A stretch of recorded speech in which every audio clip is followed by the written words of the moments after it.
ગોવિંદ ગુરુ લીંબડી તાલુકાના કરચલધરા અને છાયણ ગામના આદિવાસી ખેડૂત ખાતેદાર જીઆઈડીસીના વિરોધમાં ભારે સૂત્રોચ્ચાર સાથે મોટી સંખ્યામાં કલેક્ટર કચેરી દાહોદ ખાતે પહોંચ્યા હતા,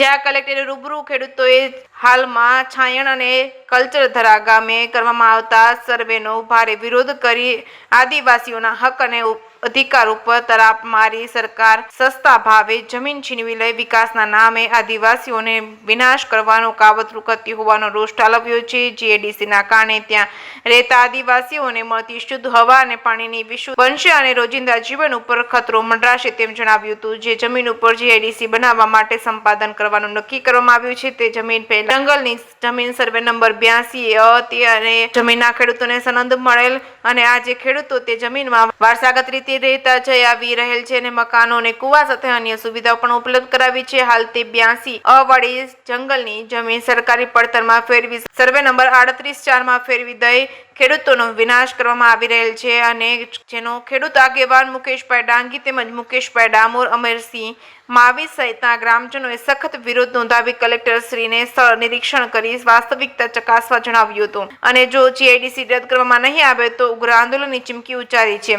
જેકે સિંગુર સાથે નાગેશ્વર સેન, દાહોદ। કરચલધરા અને છાયણ ગામે અમારા આદિવાસીઓને બરબાદ કરતી વિકાસના નામે જે જીઆઈડીસી નામે યોજના લાયા એની અંદર ગ્રામજનોનો વિરોધ કર્યો। ગ્રામસભા બોલાવવામાં આવી, ગ્રામસભામાં ઠરાવ કરવામાં આવ્યો તમામ ગ્રામજનોની સર્વસંમતિથી કે ભાઈ અમારા ગામમાં જીઆઈડીસી બનવી જોઈએ નહીં, પણ સરકારના દબાણને વશ થઈ આ તંત્ર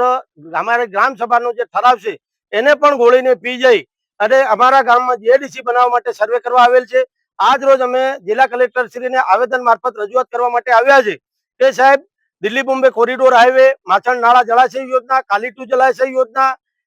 ડોમેસ્ટિક એરપોર્ટ અને નવીન રેલવે લાઈન, આ તમામ યોજનાઓ અમારા લીંબડીની અંદર લાવી અને અમારા આદિવાસીઓનો ખાત્મો કરી નાખવાનો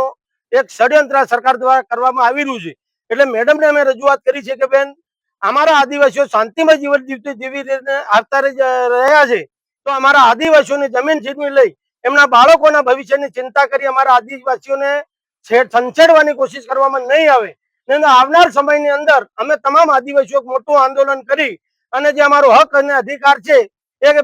કળ અને બળ સ્વરૂપે પણ અમે હવે લઈને જ જઈશું, કેમ કે તમામ યોજનાઓને લઈ અને અમારા આદિવાસીઓનો વિકાસના નામે વિનાશ કરી નાખવામાં આવ્યો છે। એટલે કલેક્ટર શ્રીને અમે વિનંતી કરી છે કે આપ રૂબરૂ સ્થળ નિરીક્ષણ કરી અમારો જે માંગ છે એને